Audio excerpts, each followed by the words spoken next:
446 میں آ کر شیعوں کی حکومت کو ختم کیا طغرل بیگ سلجوقی نے۔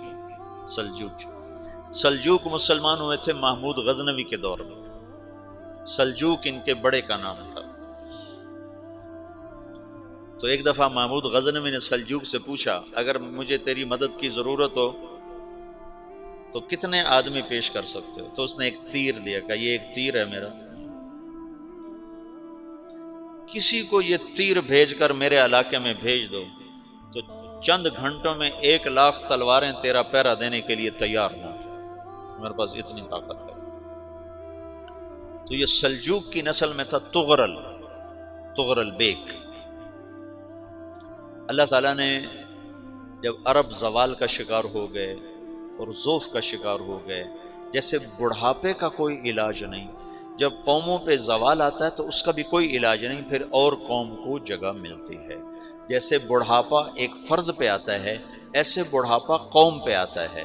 قوم کا بڑھاپا جوانی میں نہیں لوٹ سکتا، جیسے فرد کا بڑھاپا جوانی کی طرف نہیں لوٹ سکتا، قوم کا بڑھاپا جوانی کی طرف نہیں لوٹ سکتا، کوئی علاج نہیں، نئی نسل کا آنا ہی علاج ہے۔ تو عرب دھل چکے تھے، 600 سال بہت ہوتے ہیں حکومت کو، اپنی صفات گم کر چکے تھے، اب نئے خون کی ضرورت تھی۔ طغرل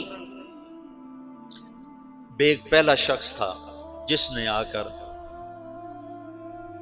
اہل سنت والجماعت کو استحکام بخشا، شیعوں کی حکومت کو ختم کیا، بغداد سے، شام سے، ان سارے علاقوں سے۔ صلاح الدین ایوبی نے اسماعیلی شیعہ کی حکومت کو ختم کیا، مصر۔ العاضد ان کا آخری خلیفہ تھا۔ صلاح الدین ایوبی نور الدین زنگی رحمۃ اللہ علیہ کا پروردہ تھا، اس کا دوست تھا، اس کے دوست بھی تھا، بچہ بھی تھا اس کے سامنے، زیادہ لکھنے پڑھنے کا شوق تھا۔ پھر اللہ تعالیٰ نے اس سے کام لیا اور اس کو مصر کا گورنر بنا کے بھیجا، مصر کی مدد کے لیے بھیجا۔ تو وہاں اس نے صلاح الدین ایوبی نے وہاں ختم کیا، طغرل بیگ نے یہاں ختم کیا۔ تو پھر سلجوق جو تھے نا یہ اقتدار میں آئے، ادھر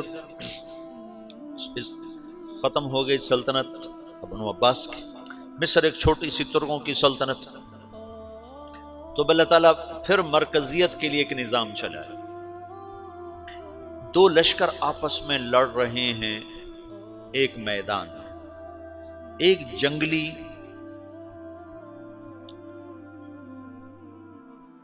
بدوؤں کا قافلہ، جنگل کے لوگ اپنے قبیلے کو لے کر، ایک جنگلی قبیلہ اپنے سردار کے ساتھ نقل مکانی کر رہا ہے ایک جگہ سے دوسری جگہ۔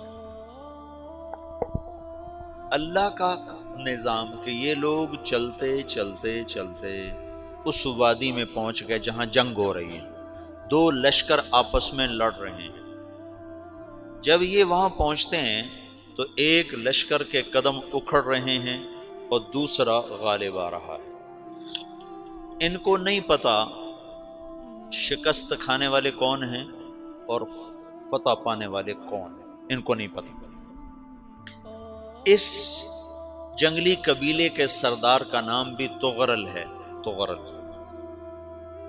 تو یہ سردار کہتا ہے جو شکست کھا رہے ہیں ان کی مدد کرو، کچھ پتہ نہیں کون ہے، کہتا جو شکست کھا رہے ہیں ان کی مدد کرو۔ تو 400 وحشی جنگلیوں نے فاتح لشکر کے پیچھے حملہ کر دیا۔ وہ تو ایک کافی ہوتا تھا، 400 دوڑ جب تلواریں پڑیں تو چند لمحوں میں نقشہ بدل گیا، بھاگنے والے جم گئے اور جمنے والے بھاگ پڑے۔ جب جنگ ختم ہوئی تو شکست خوردہ لشکر کے بادشاہ نے ان کو بلایا، اسے پوچھتا ہے مجھے جانتے ہو میں کون ہوں؟ کہا نہیں۔ کہا تو تم نے میری مدد کیوں کی؟ کہا انسانی ہمدردی کی وجہ سے، تمہیں شکست ہو رہی تھی اس لیے تمہاری مدد کی۔ پھر اس نے اپنا تعارف کرایا، میں ہوں سلیمان سلجوقی، ترکی کا بادشاہ۔ مسلمانوں کا لشکر تھا اور تاتاریوں سے شکست کھا رہا تھا، تاتاری فتح پا رہے تھے، مسلمان شکست کھا رہے تھے۔ تو وہ اللہ کی غیبی مدد بن کر آئے، تو وہ اس سے کہتا ہے میرے ساتھ رہنا پسند کرو گے؟ تم نے میرے اوپر احسان کیا ہے، میں اس کا بدلہ دینا چاہتا ہوں، میرے ساتھ رہنا پسند کرو گے؟ کہنے کا کر لوں گا۔ تو اس کو لے کر ترکی آیا، اور استنبول اس وقت روم کی حکومت میں تھا، اس سے فتح کیا اس تغرل کے آگے چوتھے پانچویں پڑپوتے محمد فاتح نے۔ تو یہ استنبول ہے، یہ ترکی ہے، بیچ میں ایک چھوٹا سمندر ہے، یہاں ایک جاگیر ہے۔ تو سلطان سلیمان کہتا ہے یہ جاگیر تجھے وقف ہے، ادھر سے رومی مجھے تنگ کرتے ہیں حملے کر کر کے، تو میرا دفاع کرتے رہنا، یہ جاگیر تیری۔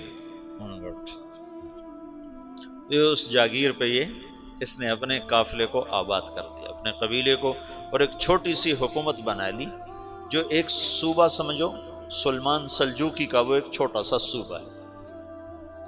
وہاں جب یہ رہ پڑا تو پھر یہ ایک شیخ کے بیت ہوتا ہے، وہاں شیخ طریقت ہے، ان کے یہ بیت ہونے جاتا ہے، وہ اس کو رات اپنے پاس ٹھہراتا ہے، تو ایک کمرے میں ان کو ان کا خادم ٹھہراتا ہے۔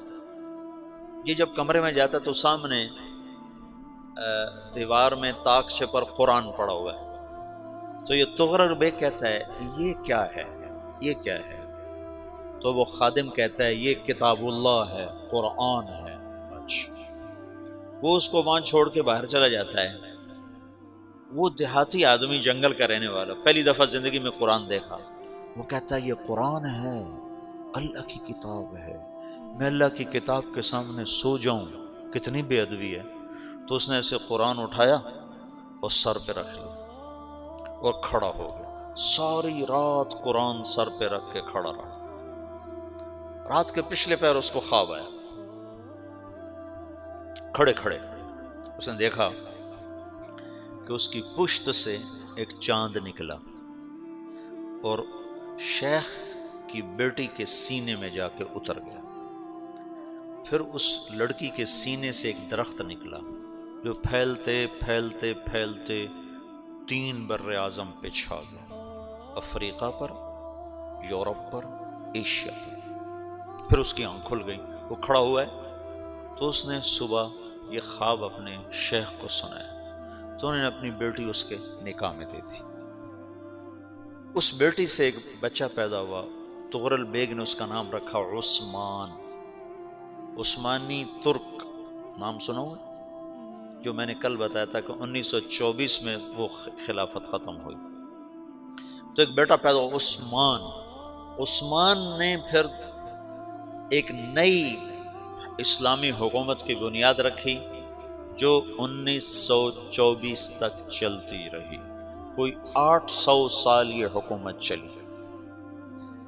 تو حکومت کا شیرازہ بکھرا، لیکن پھر جڑ جاتا تھا، پر وہ قرن اول والا جوڑ کبھی نہ پیدا ہوا، ٹکڑے بن گئے۔ ان ٹکڑوں میں اللہ لوگ پیدا کرتا رہا جو دعوت دیتے رہے، دعوت زندہ رہی۔ جو تربیت کا نظام تصوف کے ساتھ تھا اب وہ تبلیغ کے ساتھ ہے۔